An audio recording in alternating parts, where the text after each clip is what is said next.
नमस्कार दोस्त, नए वर्ष की शुभकामनाएं। आपको मैं एक श्लोक के साथ शुरुआत कर रहा हूँ। उद्यमेन हि सिद्ध्यंत कार्याण न मनोर्थई न सुप्तस्य सिंहस्य प्रविशन्त मुखे मृगाः। जैसे उद्यम करने से कार्य की सिद्धि होती है, जैसे सोता हुआ सिंह अपने आप मृग के सोता हुआ सिंह के मुख में अपने आप मृग नहीं चला जाएगा, उसी तरीके से उद्यम करने से कार्य की सिद्धि होती है, ना कि मन के सोचने से नहीं। और आइए आपको नई ऊर्जा के साथ, नए उल्लास के साथ मैं हिंदी की वर्णमाला टॉपिक पर आपको बहुत विस्तृत चर्चा करने के लिए प्रस्तुत हूँ। और उसके लिए आज का जो पहला क्वेश्चन है आपके समक्ष प्रस्तुत है। हिंदी वर्णमाला में स्वरों की संख्या कितनी होती है? हिंदी वर्णमाला में स्वरों की संख्या, पहला ऑप्शन है 20, दूसरा ऑप्शन है 11, तीसरा ऑप्शन है 10, चौथा ऑप्शन है 12। इसमें जो सही उत्तर है 11। हिंदी वर्णमाला में स्वरों की संख्या 11 होती है। अब वो जो है व्यंजनों की संख्या, हिंदी वर्णमाला में स्वरों की संख्या 11 और व्यंजनों की संख्या जो है व्यंजनों की संख्या 33। और उसके बाद कुल वर्णों की संख्या, हिंदी वर्णमाला में कुल वर्णों की संख्या 52 होती है। 52। इसमें 11 स्वर हैं, 2 अयोगवाह हैं,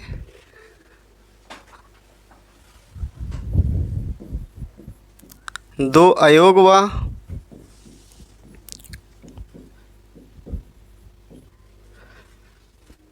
33 व्यंजन हैं, 2 उत्क्षिप्त व्यंजन हो गए,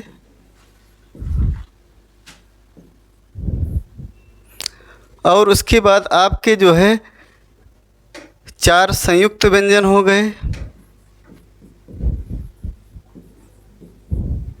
अगला क्वेश्चन आपका है, हिंदी वर्णमाला में व्यंजनों की संख्या कितनी होती है? हिंदी वर्णमाला में व्यंजनों की संख्या, पहला ऑप्शन है 25, दूसरा ऑप्शन है 52, तीसरा ऑप्शन है 33, चौथा ऑप्शन है 35। इसमें सही उत्तर है हिंदी वर्णमाला में व्यंजनों की संख्या 33 है।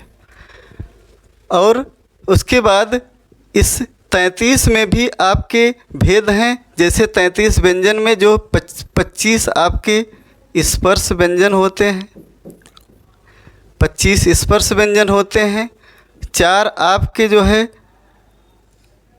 अंतस्थ व्यंजन होते हैं,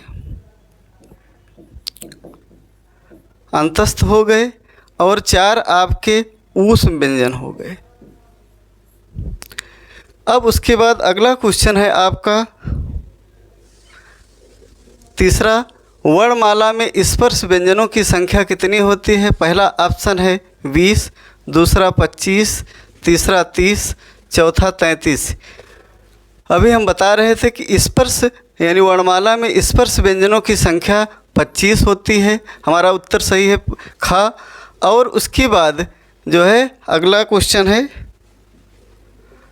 लिपि चिन्हों के क्रमबद्ध समूह को क्या कहते हैं? जो लिपि चिन्ह होते हैं उनके क्रमबद्ध समूह को क्या कहते हैं? पहला ऑप्शन है वर्ण समूह, दूसरा ऑप्शन है वर्णमाला, तीसरा है अक्षर, चौथा है शब्द। जो वर्ण समूह होता है, वर्ण समूह को, जो लिपि चिन्हों का क्रमबद्ध वर्ण समूह, किसी भी समूह को कह सकते हैं, क्योंकि वर्ण समूह जो होता है आपका, उसका क्रम निर्धारित नहीं होता है। और उसके बाद वर्णमाला, वर्णमाला जो है वो लिपि चिन्हों का जो क्रमबद्ध वर्णन होता है वही जो है आपका वर्णमाला होता है। जैसे आपका उसमें का वर्ग,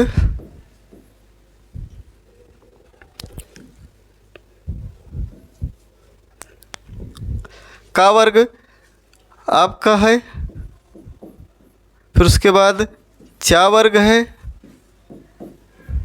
चा वर्ग है, उसके बाद टा वर्ग है, फिर उसके बाद ता वर्ग है, फिर उसके बाद आपका पा वर्ग है, उसके बाद फिर आपका अंतस्थ व्यंजन, ऊष्म व्यंजन, और इसके बाद जितने भी वर्ण होते हैं वो उन्हीं के लिपि चिन्हों को, क्रमबद्ध समूह को हम क्या कहते हैं? वर्णमाला कहते हैं। अगला प्रश्न आपका है, हिंदी भाषा में ह्रस्व स्वरों की संख्या कितनी है? हिंदी भाषा में ह्रस्व स्वरों की संख्या, पहला ऑप्शन 2 है, दूसरा 7 है, यानी तीसरा ऑप्शन आपका 4 है, चौथा 8 है। ह्रस्व स्वरों की संख्या 4 होती है। वो कौन कौन से ह्रस्व स्वर होते हैं? पहला आ, ई, उ, री, ये 4 ह्रस्व स्वर होते हैं। इन्हीं 4 ह्रस्व स्वरों को मूल स्वर भी कहा जाता है, इनको ह्रस्व स्वर कहा जाता है। और उसके बाद फिर उसके बाद आपका 3 इसमें जो है दीर्घ स्वर हैं। दीर्घ स्वर कौन कौन से हैं? दीर्घ आ, दीर्घ ई, दीर्घ उ, और 4 इसमें संयुक्त स्वर हैं। 4 संयुक्त स्वर कौन कौन से हैं? जैसे ए है, आय है, ओ है, फिर उसके बाद औ है। अब ये पूछा जाए कि जो है इसमें जो दूसरा ऑप्शन है 7, यानी कुल मिला के जो संयुक्त स्वर हैं उनकी संख्या 7 है। और उसके बाद इसमें से भी विभाजन है, यानी एक प्रकार से दीर्घ स्वर, दीर्घ आ है, दीर्घ ई है, दीर्घ उ है। और फिर उसके बाद फिर आपका ये जो है ए, आय, ओ, औ, ये क्या हैं? आपके संयुक्त स्वर हैं जो 2 स्वरों से मिलकर बने हैं। पहला स्वर, जैसे पहला ए किससे मिलकर बना है? आ प्लस ई। आपका ये जो है आ प्लस ई मिलकर बना है। उसके बाद फिर आपका आय है, आ प्लस ए। उसके बाद फिर ओ है, आ धन उ। उसके बाद क्या है? फिर आपका आ धन ओ मिलाकर क्या बना है? औ बना है। अगला क्वेश्चन आपका 6ठा क्वेश्चन है, जिन ध्वनियों की गणना न स्वर में की जाती है न व्यंजन में की जाती है उसे, हाँ मिस्टेक हो गया, उसे क्या कहते हैं?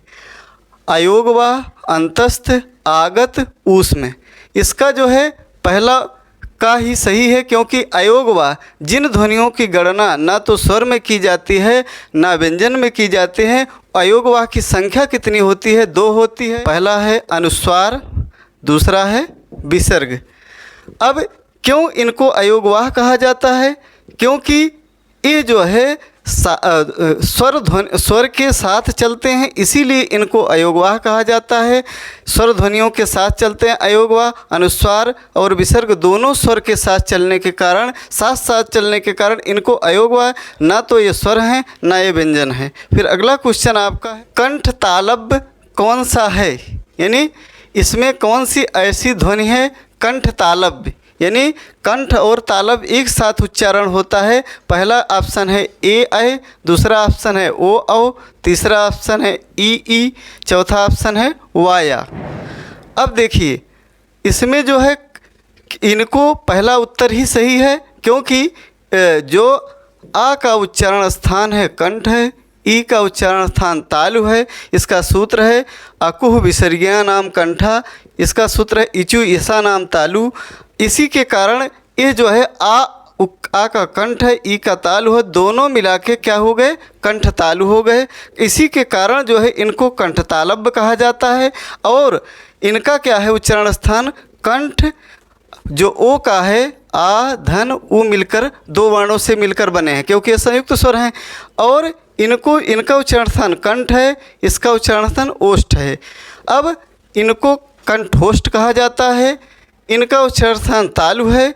जो वा है और या है ये अंतस्थ व्यंजन है। वा को जो है इनको अर्धस्वर भी कहा जाता है। इनका एक दूसरा नाम अर्धस्वर है, क्योंकि ना तो ये पूरी तरह से स्वर की तरह इनका उच्चारण होता है, ना तो इनका पूरी तरह से व्यंजन की तरह उच्चारण होता है। इनकी जब आप मुख से हवा निकालते हैं, इनको उच्चारण करते समय हवा स्वर की तरह, स्वर में क्या होता है कि स्वर बिना किसी सहायता के उच्चारित होता है, इसीलिए अब जो है उसी तरीके से ये भी उच्चारित होते हैं। इसीलिए इन दो अंतस्थ व्यंजनों में इन दो वर्णों को ये क्या कहा जाता है, इन दो वर्णों को अर्धस्वर कहा जाता है। फिर अगला क्वेश्चन देखते हैं, काकल्य वर्ण कौन सा है इसमें?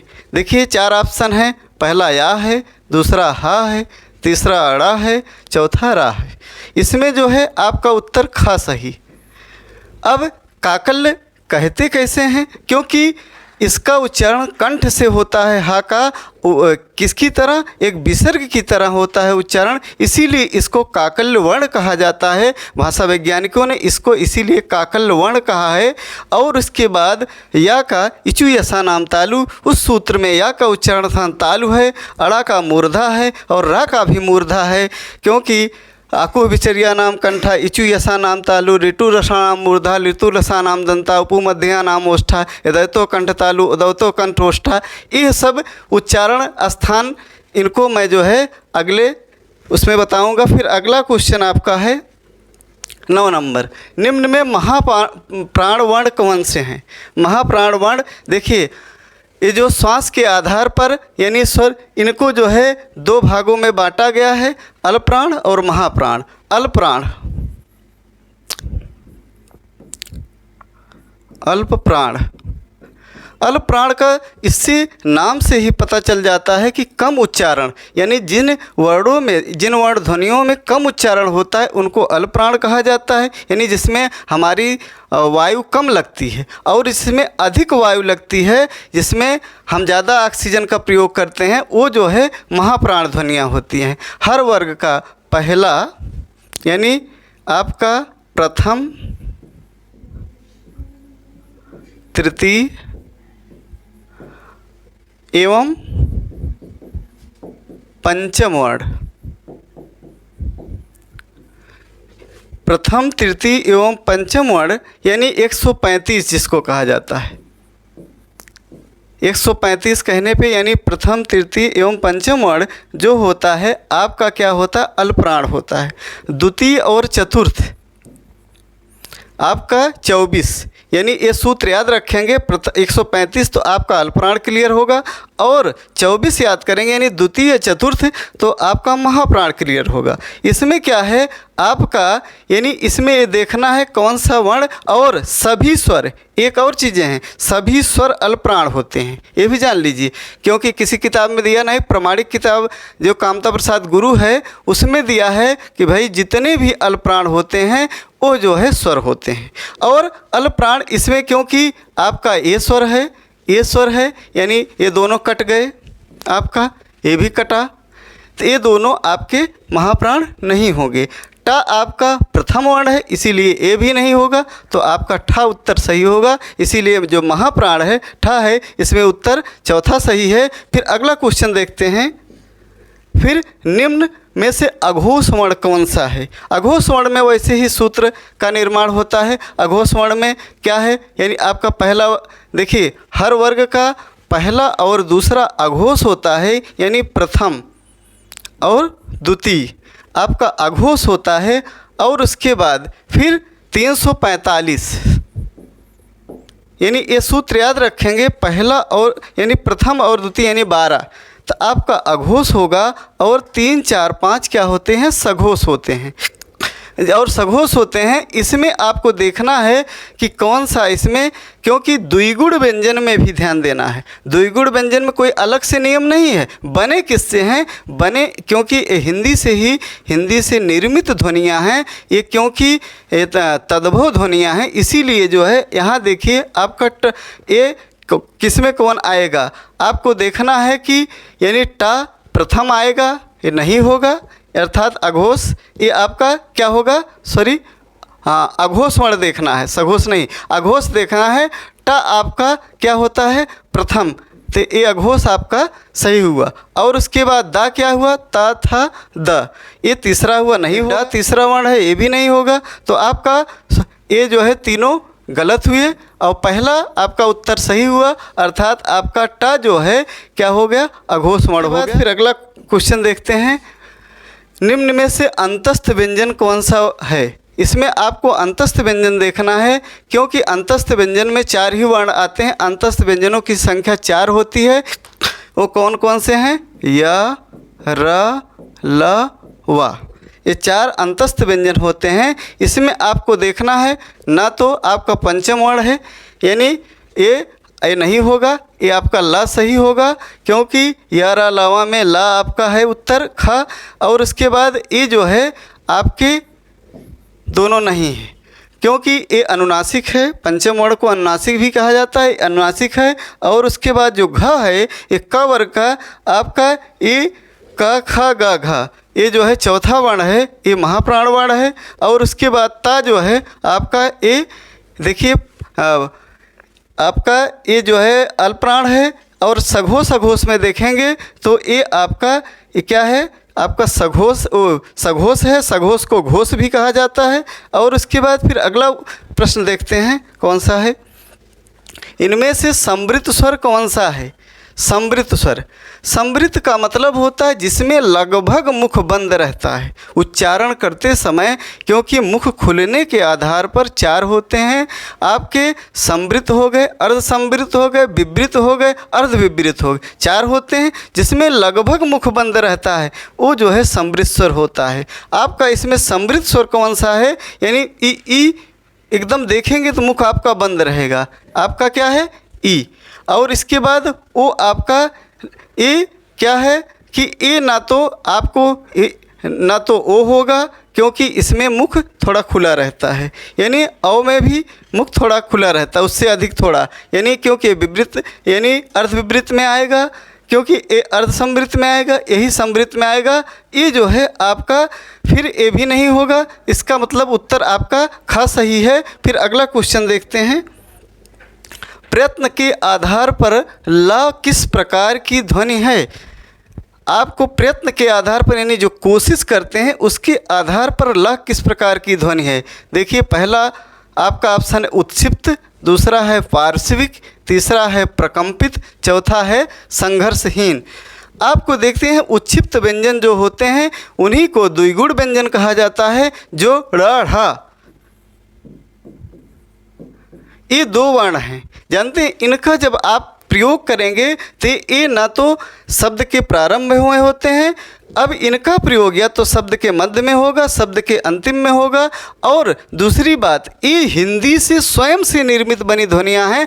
ये जानते हैं कि ये तत्सम ध्वनियाँ में कभी नहीं आएंगी, ये सिर्फ तद्भव ध्वनियों में आती हैं। ये द्विगुण व्यंजन जो होते हैं इन्हीं को उत्क्षिप्त क्योंकि है, जब आप इनका उच्चारण करते हैं जिह्वा लुढ़क के फिर झटके से आगे की तरफ जाती, इसलिए इनको जो है उत्क्षिप्त व्यंजन कहा जाता है। इसमें ला जो आपका है पार्श्विक ध्वनि, यही ख उत्तर सही होगा। प्रकंपित को रा यानी प्रकंपित क्या है, प्रकंपित रा है, रा को लुंठित भी कहा जाता है, प्रकंपित भी कहा जाता है। और संघर्षहीन ध्वनियाँ, जैसे आपको संघर्षहीन ध्वनियाँ किनको कहा जाता है, जिसको अंतस्थ व्यंजन जो होते हैं उन्हीं को संघर्षहीन ध्वनियाँ कहा जाता है। फिर अगला प्रश्न आप देखते हैं, निम्न लिखित में से अर्ध समृद्ध स्वर बताइए।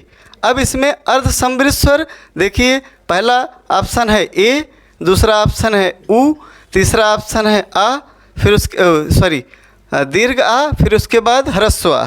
अब इसमें जो है आपका अर्ध समृद्ध स्वर, अर्ध समृद्ध स्वर में आपका आएगा ए, क्योंकि अर्ध समृद्ध में लगभग जानते हैं, जब मैंने समृद्ध में बताया कि मुख लगभग बंद रहता है, लेकिन अर्ध समृद्ध में क्या होता है, मुख उससे थोड़ा सा अधिक खुलता है, मुख उसमें थोड़ा सा अधिक खुलता है। अब जानते हैं इसमें ए और ओ आता है, इसमें ए और ओ आएगा, लेकिन इसके बाद जो पहले बात तो इसके 4 भेद होते हैं। जैसे देखिए क्या हो गया कि पहले हो गया विवृत, विवृत हो गया, आपको विवृत में दीर्घ आ जाएगा जिसमें सबसे अधिक मुख खुलता है। जैसे आ, बोलेंगे तेज से। और उसके बाद फिर अर्ध विवृत आएगा। अर्ध विवृत, अर्ध विवृत में आपका जो है थोड़ा सा उससे कम खुलता है, जैसे आय हो गया, उसके बाद अव हो गया, उसके बाद फिर आपका अर्ध संवृत आता है, ई और ओ। अगला क्वेश्चन आपको देखते हैं। निम्नलिखित में से अग्र स्वर, हाँ, जिह्वा के उच्चारण के स्थान पर स्वरों की संख्या 3 होती है। 3 कौन कौन से? अग्र स्वर, उसके बाद मध्य स्वर, फिर उसके बाद पश्च स्वर। यानी जिह्वा के जो अग्रभाग से उच्चरित होते हैं उनको जो है हम क्या कहते हैं कि यानी अग्रस्वर के। इसमें पहला देखिए, निम्नलिखित में से अग्रस्वर छांटिए। देखिए अग्रस्वर, मध्य स्वर, पश्च स्वर 3 होते हैं।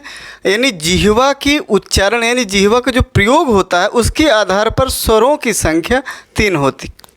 पहला अग्रस्वर, दूसरा मध्य स्वर, तीसरा पश्च स्वर। अग्रस्वर में जो जिह्वा के अग्रभाग से उच्चरित होते हैं उनको अग्रस्वर कहते हैं। जैसे आपका इसमें देखिए मध्य स्वर में सिर्फ आ आता है, आपका जो जिह्वा के मध्य भाग से होता है। अग्रस्वर में ई ए, आपका जो जिह्वा के आगे के भाग से ई ए। अब उसके बाद मध्य स्वर में आ जितने बचते हैं इसमें क्या हो गए? सब पश्च स्वर हो गए। अब इसमें देखना है कि आपका क्या है, यानी आपका बी उत्तर सही है। यानी पहला आपका ए भी ए गलत है, ऊ गलत है और उसके बाद आ गलत है। ये जो है इसमें आपका फिर जो जितने बचते हैं, पहले ये याद करने का तरीका है कि भाई अग्रस्वर को याद कर लीजिए ई ए आए, यानी जिह्वा के अगले भाग से। और उसके बाद मध्य स्वर सिर्फ आ आता है, इसको उदासीन स्वर कहते हैं। ये अवधि में अधिक प्रयोग होता है, ये उदासीन स्वर है। उसके बाद जितने बचते हैं सब पश्च स्वर आते हैं, जो जिह्वा के पिछले भाग से जिनका प्रयोग होता है यानी उच्चारण होता है, कुछ भी कह ली। उसके बाद फिर अगला देखते हैं, यानी स का उच्चारण स्थान बताइए। अब इसमें 3 सा होते हैं, जैसे कि पहला ए सा, फिर उसके बाद आपका मूर्धन्य सा, फिर उसके बाद एक दंत सा। इसमें ये तालव्य सा हो, उसके बाद मूर्धन्य सा, उसके बाद फिर क्या है? दंत सा। ये तीनों सा होते हैं। इसमें देखिए तालव्य कहाँ है? खा में। ये भी गलत है, ये भी गलत है, ये भी गलत है। और उसके बाद आपका जो स का उच्चारण स्थान होता है, क्योंकि इसका सूत्र है इचु यसा नाम तालु। ये पाणिनि का जो है अष्टाध्यायी है, उसी से सूत्र लिया गया है। ये जो है इसीलिए आसान करने में, क्योंकि ये संस्कृत में आता है, हिंदी में इसको कोई भी याद कर सकता है। और इससे जानते हैं, इसका मैं डिस्क्रिप्शन भी बता दे रहा हूँ। इचु यसा नाम तालु, जो ई इसका ई का मतलब छोटी बड़ी दोनों आ जाएगा। इसका उच्चारण स्थान तालु होता है, याद करने में आसान होगा। और चू का मतलब चा वर्ग होगा, च छ ज झ, यहाँ पूरा हो गया और या हो गया और ये तालव्य सा हो गया। इनका उच्चारण स्थान क्या होता है? तालु होता है। फिर अगला क्वेश्चन हम देखते हैं, हर वर्ग का पहला, तीसरा, पांचवा वर्ण क्या होता है? अभी हम प्राण महाप्राण बता रहे थे, उसमें देखिए हर वर्ग का पहला, तीसरा, पहला ऑप्शन अल्पप्राण, दूसरा महाप्राण, तीसरा सघोष, उसके बाद चौथा अघोष। मैंने बताया था कि हर वर्ग का पहला, तीसरा, पांचवा अल्पप्राण होता है, पहला ही ऑप्शन सही है। और उसके बाद फिर महाप्राण देखते हैं, यानी दूसरा, चौथा, यानी 24। इसमें 135 मैंने बताया था, इसका जो याद करने का तरीका, इसका 24 बताया था। और इसके बाद सघोष में मैंने बताया था क्या? 3 4 5 345 बताया था। और अघोष में मैंने 12 बताया था, और प्लस तीनों सा आते हैं। ये तीनों सा मिला के हो गए। कुल मिला के यह जो है आपका देखते हैं कि जो अल्प प्राणवान होते हैं क्या 100 यानी हर वर्ग का पहला, तीसरा, पांचवा आप पहले से ही समझ जाएंगे कि अल्प प्राण कौन सा है। यानी महाप्राण क्या है 24 है, फिर सघोष क्या है 345 है, अघोष क्या है 12 प्लस तीनों सा है। तो अब फिर अगले प्रश्न की तरफ देखते हैं। हाँ, भाषा की सबसे छोटी इकाई, ये बहुत क्वेश्चन लोगों को परेशान करता है, ये बहुत ही आसान है। देखिए भाषा की सबसे छोटी इकाई क्या है। अब इसमें शब्द है, वर्ण है, पद है, वाक्य है। देखिए इसमें भाषा की सबसे छोटी इकाई यानी इसमें इसके हिसाब से देखेंगे क्या होगा, वर्ण होगा। यानी भाषा की सबसे छोटी इकाई क्या होता है, वर्ण होता है। अगर वर्ण, ध्वनि, अक्षर ये सब दिया रहेगा तो चाहे वर्ण दिया रहेगा, चाहे ध्वनि दिया रहेगा, चाहे अक्षर दिया रहेगा, तीनों एक ही होते हैं। लेकिन अगर ऑप्शन में यानी आपका वर्ण भी दिया है, ध्वनि भी दिया है, अक्षर दिया है तो उसमें ध्वनि मारा जाएगा, क्योंकि आयोग जो है ये ध्वनि ही मानता है। और उसके बाद अगर ये सब दिए हैं ऑप्शन में, वर्ण दिया है तो वर्ण होगा, क्योंकि दोनों एक सब एक हैं। लेकिन ये है कि इसके ऑप्शन के हिसाब से क्या होगा, वर्ण होगा। यानी अब ये कहा जाए, फिर अगले क्वेश्चन की तरफ देखते हैं। भाषा की सार्थक सबसे छोटी इकाई क्या होती है। भाषा की ये अंतिम क्वेश्चन है, यानी 20वां। उसके बाद पहला वाक्य, दूसरा पद, तीसरा शब्द, उसके बाद ध्वनि। अब देखिए भाषा की सार्थक अगर लग गया, सार्थक लग गया तो जान लीजिए क्या होगा, शब्द होगा। अब इसमें देखिए भाषा की सबसे छोटी इकाई वर्ण होती है, ध्वनि होती है, अक्षर मैंने बताया इसको। और उसके बाद भाषा की सब यानी सार्थक अगर शब्द लग जाता है तो उसमें क्या होता है, शब्द होता है। यानी शब्द का कुछ अर्थ होता है, उसका मतलब होता है। फिर वाक्य क्या है, अगर ये कह दिया जाए कि भाषा की पूर्ण इकाई क्या होती है, वो वाक्य होता है। और ये कह दिया जाए कि भाषा की सबसे छोटी इकाई क्या होती है, वो जो है ध्वनि, वर्ण, अक्षर ये सब होते हैं। और एक चीज़ है इसमें पद भी है। अब पद को समझ लेना जरूरी है। पद क्या होता है, जब कोई शब्द व्याकरणिक नियमों में बद्ध करके वो जो है उसके साथ प्रयोग होता है, जैसे सार्थक शब्द इसके साथ लग गया है, अलग नहीं है, ये जो है व्याकरणिक नियमों के साथ लगा हुआ है, तब वही क्या होता है, पद हो जाता है। अब ये जो है फिर इन्हीं सब के साथ आपका जो है दिन शुभ हो, मंगलमय हो। मैं चाहता हूं कि आप दिनों दिन उन्नति करते रहें। इन्हीं सब बातों के साथ मैं जो है फिर आपको अगले सेशन में मिलता हूं।